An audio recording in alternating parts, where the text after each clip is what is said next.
अंबेडकर ने क्या किया, इन्हें अपनी किताब ही पकड़ा दी, लो भैया पढ़ लो, हम क्या बताएं, पढ़ लीजिए आप भी। तो हिल्टन यंग ने क्या किया, इनकी थीसिस जो है पढ़ी। हिल्टन यंग ने सिफारिश कर दिया, 26 में रिपोर्ट प्रस्तुत की, 27 में बिल पेश हो गया, लेकिन कोई पूछने वाला नहीं, हो पास ही नहीं हो रहा था। 2 बार नोटबंदी हुई और दोनों बार का कनेक्शन प्रधानमंत्री गुजरात के और आरबीआई के गवर्नर भी गुजरात के। Reserve bank of India, Bharat का केंद्रीय बैंक, भारत का बैंक, बैंकों का बैंक। यूं तो सब लोग जानते होंगे कि इसकी स्थापना 1935 में ब्रिटिश गवर्नमेंट के द्वारा की गई थी, लेकिन क्या भीमराव अंबेडकर के योगदान को भुलाया जा सकता है? बहुत सारे लोग आखिर ऐसा क्यों कहते हैं कि इस रिजर्व बैंक ऑफ इंडिया की स्थापना की सिफारिश जो है वो भीमराव अंबेडकर ने किया था? ऐसा क्यों कहते हैं लोग? तो आइए आज इस छोटे से वीडियो में यही जानने की कोशिश करते हैं कि लोगों के द्वारा ये जो कहा जाता है तो ऐसा क्यों, और भीमराव अंबेडकर का योगदान क्या था। एक और मजेदार बात आज आपको वीडियो में ये पता चलेगी कि reserve bank of India Myanmar का बैंक क्यों था। नाम में लगा हुआ है India, reserve bank of India, तो म्यांमार का बैंक क्यों था, ये पाकिस्तान का बैंक क्यों था और कब तक था। सबसे मजा तो आपको तब आएगा जब आपको यह पता चलेगा कि यहां पर गुजरात का कनेक्शन क्या है आरबीआई के साथ, और गुजरात के साथ साथ नोटबंदी का कनेक्शन क्या है। आपको जान करके उम्मीद करता हूं, उम्मीद करके मैं गारंटी से कहता हूं कि आपको हैरत जरूर होगी। खैर, तो आइए जानने की कोशिश करते हैं इस छोटे से वीडियो में। मैंने शुरुआत यहीं से किया था कि रिजर्व बैंक ऑफ इंडिया की स्थापना में भीमराव अंबेडकर की भूमिका क्या थी। लोग क्यों कहते हैं कि आरबीआई की स्थापना के लिए सिफारिश जो है वो भीमराव अंबेडकर ने किया था। आखिर लोग ऐसा क्यों कहते हैं, इसमें कितनी सच्चाई है। तो bank of Bengal, bank of Bombay और बैंक ऑफ मद्रास, ये 3 अपने अपने क्षेत्रों के बड़े बैंक थे। इन तीनों बैंकों को मिलाकर 1921 ईस्वी में इंपीरियल बैंक का गठन होता है, जो आगे चल करके एसबीआई बनता है। कभी उस पर भी वीडियो बना दूंगा कि एसबीआई का पूरा इतिहास क्या है। जो आज के डेट में एसबीआई है ना, स्टेट बैंक ऑफ इंडिया, ये एसबीआई से पहले इंपीरियल बैंक ऑफ इंडिया हुआ करता था, और इंपीरियल बैंक से पहले वो 3 अलग अलग छोटे छोटे बैंक हुआ करता, bank of Bengal, bank of Bombay और बैंक ऑफ मद्रास। खैर, वो तो बात अलग की हो गई। तो इंपीरियल बैंक का गठन हो चुका था। अब अंग्रेजों की कोशिश ये थी कि भारत में अर्थव्यवस्था को, पूरी वित्तीय सिस्टम को, पूरी तरह से बैंकिंग सिस्टम को कैसे मजबूत किया जाए और इसमें क्या इंप्रूव किया जा सकता है, कितना बढ़िया से बढ़िया क्या किया जा सकता है। इसके लिए उन्होंने एक कमीशन का गठन किया। 1925 ईस्वी में उसका गठन होता है, और कमीशन के जो चेयरमैन बनाए गए वो बनाए गए हैं ए हिल्टन यंग। ए हिल्टन यंग, हिल्टन यंग को उसका चेयरमैन बनाया जाता है। अब जो चेयरमैन, हिल्टन यंग को चेयरमैन बना दिया गया। अब ये हिल्टन यंग है, देखिएगा ध्यान से, हिल्टन यंग को चेयरमैन बना दिया गया। अब उस कमीशन का नाम अच्छे से समझ लीजिएगा, royal commission on Indian currency and finance. ये कमीशन का नाम था, royal commission on Indian currency and finance. इसे 2 नामों से जाना जाता है आज के डेट में। जब बच्चों को पढ़ाया जाता है तो रॉयल कमीशन भी कहा जाता है और हिल्टन यंग कमीशन। चूंकि इस कमीशन का नाम था रॉयल कमीशन, इसलिए सीधे सीधे कहा जाता है रॉयल कमीशन। लेकिन इसके चेयरमैन थे कौन, हिल्टन यंग, इसीलिए इसे हिल्टन यंग कमीशन कहा जाता है। अब इनका काम क्या था कि भारत में मुद्रा सिस्टम, बैंकिंग सिस्टम और पूरी की पूरी वित्तीय प्रणाली की जांच करना, सुधार करना, उसमें क्या इंप्रूव किया जा सकता है उसके लिए सुझाव देना। ये आते हैं इंडिया। अब ये इंडिया आते हैं, जब इंडिया आते हैं तो कई लोगों से मुलाकात इनकी होती है। जाहिर सी बात है, जो उस पर अच्छा सुझाव दे सके, जो पूरे बैंकिंग सिस्टम को, फाइनेंशियल सिस्टम को जो अच्छे से समझता हो, उससे तो बात करेंगे ना। इसी कड़ी में इनकी मुलाकात होती है भीमराव अंबेडकर से। भीमराव अंबेडकर से, अच्छा, भीमराव अंबेडकर के बारे में एक चीज आप लोगों को बता दूं कि ज्यादातर लोग ये जानते हैं कि भीमराव अंबेडकर कानून के बहुत बड़े ज्ञाता थे। लेकिन बहुत कम लोग ऐसे जानते हैं कि भीमराव अंबेडकर एक बड़े अर्थशास्त्री थे। उनकी पीएचडी ही हुई है इकोनॉमी पे, उनकी पीएचडी है, ये देखिए उनकी थीसिस है, उनकी पीएचडी ही उसी पे हुई है।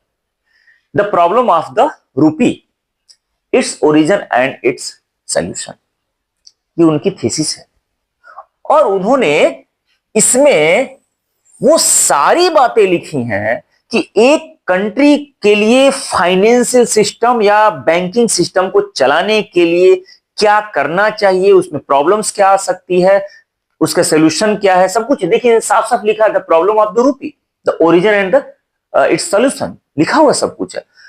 अब भीमराव अंबेडकर से जब हिल्टन यंग साहब की मुलाकात होती है तो भीमराव अंबेडकर ने क्या किया, इन्हें अपनी किताब ही पकड़ा दी, लो भैया पढ़ लो, हम क्या बताएं, पढ़ लीजिए आप भी। तो हिल्टन यंग ने क्या किया, इनकी थीसिस जो है पढ़ी। हिल्टन यंग अपनी रिपोर्ट में, जब अपनी रिपोर्ट हिल्टन यंग प्रस्तुत करते हैं, पेश करते हैं, अपनी स्टेटमेंट में उन्होंने कहा है कि अगर मुझे पता होता कि भीमराव अंबेडकर ने इस पर पूरा का पूरा रिसर्च कर रखा है, इस पर पीएचडी कर रखी है, तो मुझे इंडिया आने की जरूरत पड़ी ही नहीं होती। उन्होंने एक लाइन कही है अपनी स्टेटमेंट में। खैर ये पूरा का पूरा पढ़ लिया, जो भी उनमें लगा। अच्छा, भीमराव अंबेडकर ने इसी अपनी थीसिस में ये बात लिखा ना, सॉल्यूशन, क्या सॉल्यूशन होना चाहिए, सेंट्रल बैंक होना अनिवार्य है, एक केंद्रीय बैंक का होना अनिवार्य है किसी भी देश को सही तरीके से चलाने के लिए। उसका पूरा का पूरा वित्तीय प्रणाली हुआ, बैंकिंग सिस्टम हुआ, अगर सब कुछ सही से चलाना है तो एक केंद्रीय बैंक का होना अनिवार्य है। उन्होंने इस अपनी में लिखा हुआ है।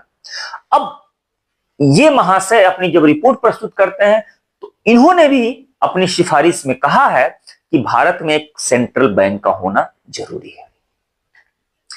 अब इसी बात पर बहुत सारे लोग कहते हैं कि सेंट्रल बैंक की जो सिफारिश है सबसे पहले भीमराव अंबेडकर ने की थी, लेकिन नहीं, ये सही नहीं है। सिफारिश भीमराव अंबेडकर ने नहीं की थी, भीमराव अंबेडकर ने ये सारी बातें अपनी थीसिस में पहले से लिखी हुई हैं। अब इनकी थीसिस को पढ़ करके सिफारिश किया है हिल्टन यंग ने। हाँ, लेकिन एक और बात है कि भीमराव अंबेडकर की बातों में भीमराव अंबेडकर के योगदान को भी नहीं भुलाया जा सकता। क्यों? क्योंकि हिल्टन यंग ने साफ कहा था कि अगर मुझे पता होता कि भीमराव अंबेडकर ये पूरी की पूरी पीएचडी कर रखे हैं तो मुझे इंडिया आने की जरूरत ही नहीं पड़ी होती, मैं यहीं से रिपोर्ट लिख दिया होता। ये हिल्टन यंग का स्टेटमेंट है, इसलिए भीमराव अंबेडकर के योगदान को भुलाया भी नहीं जा सकता। खैर, तो हिल्टन यंग 1926 ईस्वी में अपनी रिपोर्ट प्रस्तुत करते हैं और रिपोर्ट पेश जब कर दी गई तो उसी रिपोर्ट के आधार पर उसमें सबसे जो बड़ी बात थी, इन सबसे बड़ी सिफारिश जो की गई थी वो एक सेंट्रल बैंक की सिफारिश थी, बाकी छोटी मोटी और सिफारिशें थी। जनवरी 1927 ईस्वी में केंद्रीय विधानसभा में एक बिल पेश किया गया सेंट्रल बैंक के लिए। ठीक है, कब? जनवरी 1927 में। मजेदार बात यह है कि 7 साल तक वो बिल पास ही नहीं हुआ, वैसे अटका पड़ा रहा। 27 में पेश हो रहा है, इंडिया में एक सेंट्रल बैंक बनाना है, हिल्टन यंग ने सिफारिश कर दिया, 26 में रिपोर्ट प्रस्तुत की, 27 में बिल पेश हो गया, लेकिन कोई पूछने वाला नहीं हो, पास ही नहीं हो रहा था। खैर, देर ही सही, मार्च 1934 ईस्वी में reserve bank of India act 1934 1934 पास हो गया, यानी एक्ट बन गया, अधिनियम बन गया, कानून बन गया। कब? 1934। आज भी एक सवाल आता है, जो कंपटीशन की तैयारी करते हैं बच्चे, उनसे पूछा जाता है कि आरबीआई एक्ट कब पारित किया गया था? 1934 ईस्वी में। बिल कब पेश हुआ था? 1927 ईस्वी में। हिल्टन यंग ने सुझाव कब दिया था? 1926 ईस्वी में। रॉयल कमीशन का गठन कब हुआ था? 1925 ईस्वी में। ये सारे क्वेश्चंस बनते हैं। खैर आइए, तो आरबीआई एक्ट पारित हो गया 1934 ईस्वी में, और इसी एक्ट के आधार पर 1 अप्रैल 1935 को आरबीआई की स्थापना हो गई। 5 करोड़ की पूंजी के साथ, 5 करोड़ की अधिकृत पूंजी के साथ आरबीआई की स्थापना हो गई। और एक बात क्लियर कर लीजिएगा कि जो 5 करोड़ की पूंजी लगी हुई है, यह ब्रिटिश गवर्नमेंट की पूंजी नहीं है, ये प्राइवेट लोगों की पूंजी थी। यानी कि उस वक्त तक आरबीआई सेंट्रल गवर्नमेंट के अंडर में तो बन रही है, लेकिन वो प्राइवेट लोगों की पूंजी उसमें लगी हुई थी। वो गवर्नमेंट बड़ी चालाक थी ना, आप इतना तो अंग्रेज बड़ी चालाक थे, वो अपना पैसा नहीं लगाना, ऐसे सिर्फ डूब गया 5 करोड़ तो बहुत बड़ी बात थी ना उस जमाने में। हम लोग 1935 की बात कर रहे हैं, तो प्राइवेट लोगों का पैसा लगा हुआ था। खैर, इसका मुख्यालय बनाया गया कहां पर? कलकत्ता में। मुख्यालय कहां बनाया गया? कलकत्ता में। 1937 ईस्वी में इसका मुख्यालय ट्रांसफर कर दिया गया, अस्थायी रूप से मुंबई कर दिया गया। आज भी मुंबई में इसका मुख्यालय है। तो उस वक्त बन रहा था तो कलकत्ता में बना, लेकिन फाइनली ट्रांसफर कर दिया गया अस्थायी रूप से 1937 में मुंबई। अब 1949 यानी कि आजादी के बाद 1 जनवरी 1949 को, 1 जनवरी 1949, अब तो हम आजाद हो चुके थे ना, अब हमें तो चाहिए ही चाहिए था एक बैंक। तो हमने क्या किया? हमने मतलब भारत सरकार ने क्या किया? आजादी के बाद 1 जनवरी 1949 को जितने लोगों का पैसा लगा हुआ था सबका पैसा वापस कर दिया और पूरी तरह से इस बैंक को राष्ट्रीयकरण करके भारत सरकार का बैंक बना दिया। कब? 1 जनवरी 1949 को। ठीक है। आरबीआई का आज की डेट की बात करें तो 22 क्षेत्रीय कार्यालय हैं जो अलग अलग राज्यों की राजधानियों में स्थित है। अब आरबीआई जो है, मैंने शुरू में कहा था ना, पाकिस्तान और म्यांमार का भी बैंक रह चुका है। ये 2 अन्य देशों यानी कि पाकिस्तान का और म्यांमार का भी सेंट्रल बैंक रह चुका है, सेंट्रल बैंक के रूप में कार्य कर चुका है। कब? देखिए, जुलाई 1948 तक, जुलाई 1948 तक ये पाकिस्तान का सेंट्रल बैंक था। अप्रैल 1947 तक यह म्यांमार यानी कि वर्मा का सेंट्रल बैंक था। क्यों? क्योंकि जब तक उनके सेंट्रल बैंक, भाई आरबीआई यानी कि reserve bank of India India का था ना, और वो 1935 में बन रहा है, तो 35 में अभी वर्मा अलग नहीं हुआ था। वर्मा 37 में जाके अलग होता है भारत से, लेकिन अलग तो हो गया 37 में। लेकिन यह था कि जब तक उनके यहां सेंट्रल बैंक की स्थापना नहीं हो जाती तब तक आरबीआई ही उनके यहां की वित्तीय बैंकिंग सिस्टम को देखेगा। ठीक इसी तरह से पाकिस्तान 1947 में अलग हुआ, लेकिन पाकिस्तान में जब तक उसके सेंट्रल बैंक की स्थापना हो नहीं गई तब तक वहां का भी सब कुछ यही देख रहा था। तो खैर बात समझ में आ गई ना कि अप्रैल 1947 तक म्यांमार और जुलाई 1948 तक पाकिस्तान के सेंट्रल बैंक के रूप में कार्य किया है। आरबीआई में एक गवर्नर होते हैं और मैक्सिमम 4 उप गवर्नर, कभी कभी 2-3 से भी काम चला लिया जाता है, लेकिन फाइनली यह है कि 4 उप गवर्नर जो होने चाहिए, एक गवर्नर होने चाहिए। ठीक है। अब मैं जब शुरू में जो कहा था कि इसका क्या गुजरात का कनेक्शन और नोटबंदी का कनेक्शन का क्या लेना देना है, आइए जरा उसको देख लिया जाए। ये कुछ आरबीआई के गवर्नर के नाम हैं जो मोस्ट इंपॉर्टेंट, जहां से जानकारी रखना बड़ा जरूरी है। अगर आप कंपटीशन से जुड़े होंगे तो आपके लिए बहुत ज्यादा इंपॉर्टेंट है। पहले जो आरबीआई के गवर्नर बनते हैं, 1935 में आरबीआई का गठन होता है 1 अप्रैल 1935 में, तो जाहिर सी बात है गवर्नर बनेंगे। ये ऑस्ट्रेलिया के हैं, ये ऑस्ट्रेलिया के बैंकर थे, उन्हें बुला करके आरबीआई का गवर्नर बनाया गया। नया चैलेंज था, जाहिर सी बात है। ऑसबोर्न स्मिथ, ऑसबोर्न स्मिथ ये भारत के यानी कि आरबीआई के पहले गवर्नर है। कार्यकाल इनका है 1 अप्रैल 1935 से लेकर 30 जून 1937 तक। दूसरे आरबीआई के जो गवर्नर हैं वो James Braid Taylor, James Braid Taylor, ये 1 जुलाई 1937 से 17 फरवरी 1943 तक इनका कार्यकाल है।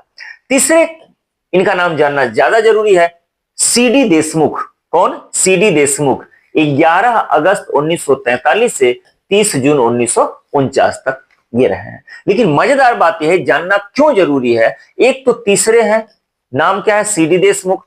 प्रश्न यहां से ये पूछा जाता है कंपटीशन में कि आरबीआई के पहले भारतीय गवर्नर, इंडियन गवर्नर कौन थे? सीडी देशमुख। एक और प्रश्न यहां से जुड़ जाता है इनके कार्यकाल से, देखिएगा 1943 से लेकर 1949 तक रहे हैं, यानी कि बीच में आपका 1947 भी आएगा कि नहीं आएगा? आएगा ना। तो प्रश्न ये पूछा जाता है, क्वेश्चन ये पूछा जाता है कि स्वतंत्र भारत के पहले गवर्नर कौन थे? यही होंगे, सीधी सी बात है। अगले गवर्नर है बेनेगल रामाराव। बेनेगल रामाराव से यह है कि सबसे लंबा अगर टाइम पीरियड है, कार्यकाल है आरबीआई गवर्नर के रूप में है आज तक के इतिहास की, तो यही है बेनेगल रामाराव। कब से कब तक है? 1 जुलाई 1949 से 14 जनवरी 1957 तक रहे हैं। काफी लंबा कार्यकाल इनका रहा।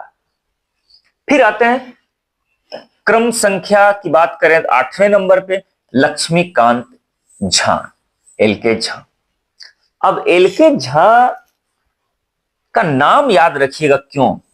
1 जुलाई 1967 से 3 मई 1970 तक इनका कार्यकाल रहा है। इसी बीच में 19 जुलाई 1969 ये डेट है। भारत में पहली बार 14 बैंकों को सीधे एक झटके में सरकारी कर लिया गया। इंदिरा गांधी थी प्रधानमंत्री, 14 प्राइवेट सेक्टर के बैंक थे, एक झटके में उन्हें अपने मिला लिया, यानी कि उनका राष्ट्रीयकरण कर दिया गया। ठीक है, बड़ा विरोध हुआ था, बवाल हुआ था। तो क्वेश्चन ही पूछा जाता है उस वक्त गवर्नर कौन था, तो एल.के. झा। अब अगले है क्रम संख्या 14 पे देखिएगा आई.जी. पटेल। आई.जी. पटेल, इनका कार्यकाल है 1 दिसंबर 1977 से 15 सितंबर 1982। ठीक, बात समझ में आ गई ना। अब 77 से लेकर 82 तक है आई.जी. पटेल। नाम याद रखिएगा बहुत अच्छे से, आई.जी. पटेल, यानी ई है गुजरात के। आई.जी. पटेल ई है गुजरात के। और टाइम पीरियड देखिएगा 77 से लेकर 82, इसी बीच में आएगा 1978 आएगा ना, इन्हीं कार्यकाल के बीच में 1978 आएगा। और इसी टाइम पे भारत के प्रधानमंत्री बनते हैं मोरारजी देसाई, और वो भी हैं गुजरात के। तो आई.जी. पटेल भी गुजरात के और मोरारजी देसाई भी गुजरात के, दो गुजरात के लोग। अब मिला कनेक्शन। अब दो ऐसा सेटिंग बैठा कि आरबीआई के गवर्नर गुजरात के, प्रधानमंत्री गुजरात के, स्वतंत्र भारत की पहली नोटबंदी हो गई। अब 5,000 10,000 के नोट बंद कर दिए गए। और मजेदार अभी आगे और देखिएगा, ये कनेक्शन कितना शानदार है। खैर हंसी मजाक के ही रूप में, लेकिन है तो बड़े मजेदार ही ना। अब उसके बाद से क्रम संख्या 15 पे मनमोहन सिंह आते हैं, जो आगे चल के प्रधानमंत्री बनते हैं। भारत के बहुत बड़े अर्थशास्त्री थे। 1982 से 1985 तक इनका कार्यकाल रहा। फिर आते हैं क्रम संख्या 24 पर उर्जित पटेल। देखिएगा ध्यान से देखिएगा। आई थे आई.जी. पटेल, आई है कौन, उर्जित पटेल। इनका कार्यकाल रहा है सितंबर 2016 से 10 दिसंबर 2018। ध्यान दे, सितंबर 2016, यही है सितंबर 2016। सितंबर 2016 में बनते हैं। और आपको पता है कि इसी वक्त प्रधानमंत्री कौन है, तो नरेंद्र मोदी, भारत के प्रधानमंत्री नरेंद्र मोदी। आरबीआई के गवर्नर उर्जित पटेल, यो गुजरात के। हालांकि इनका जन्म गुजरात में नहीं हुआ है, इनके बाप दादा गुजरात के हैं। इनका जन्म केन्या में हुआ है। यह 13 से पहले यह केन्या के नागरिक थे, बाद में आके फिर अपने स्वदेश लौट आए गुजरात में, फिर सिर्फ अपने खानदानी जमीन पे आ गए। खैर, तो उर्जित पटेल यानी ये गुजरात के, आप भारत के प्रधानमंत्री गुजरात के। फिर दोनों जब लोग एक साथ इकट्ठा हुए, फिर वही कनेक्शन जब आपस में इकट्ठा हुआ, तो स्वतंत्र भारत की दूसरी नोटबंदी हुई और 500 और 1,000 के नोट बंद कर दिए गए। बाद में हालांकि 500 के नोट फिर दूसरे तरीके से चलाया गया, 1,000 का तो गायब ही हो गया। तो दो पटेल आपको दिखाई दे रहे होंगे, आई.जी. पटेल, उर्जित पटेल। प्रधानमंत्री मोरारजी देसाई, प्रधानमंत्री नरेंद्र मोदी। खैर, उसके बाद आते हैं शक्तिकांत दास, और फिर उसके बाद से वर्तमान समय में है संजय मल्होत्रा। संजय मल्होत्रा का टाइम पीरियड है 11 दिसंबर 2024 से बने हैं और अभी तक वही हैं। तो वर्तमान समय में पूछा जाएगा कौन है, तो संजय मल्होत्रा। है ना मजेदार। 2 बार नोटबंदी हुई और दोनों बार का कनेक्शन, प्रधानमंत्री गुजरात के और आरबीआई के गवर्नर भी गुजरात के। खैर ये तो रही हंसी मजाक वाली बात, लेकिन खैर अद्भुत संयोग तो है ही। हम लोग बात शुरू किए थे कहां से, कि आरबीआई की स्थापना में भीमराव अंबेडकर के योगदान को क्या भुलाया जा सकता है, तो नहीं। लेकिन जो लोग ये कहते हैं कि सिफारिश ही भीमराव अंबेडकर ने किया था, वो लोग गलत कहते हैं। सिफारिश भीमराव अंबेडकर ने नहीं किया था, लेकिन उनके योगदान को जब हिल्टन यंग ने कोट किया था, तो खैर हमें तो भुलाना नहीं चाहिए। और नोटबंदी का कनेक्शन कैसा लगा आज के वीडियो में, ये भी कमेंट करके जरूर बताइएगा। तो वीडियो कैसा लगा लाइक कीजिएगा, शेयर कीजिएगा, और अब तक सब्सक्राइब नहीं किए हैं तो सब्सक्राइब जरूर कीजिएगा। ऐसे ही मजेदार वीडियो के साथ मैं आपसे मिलता रहूंगा। तब तक आप अपना ख्याल रखिए।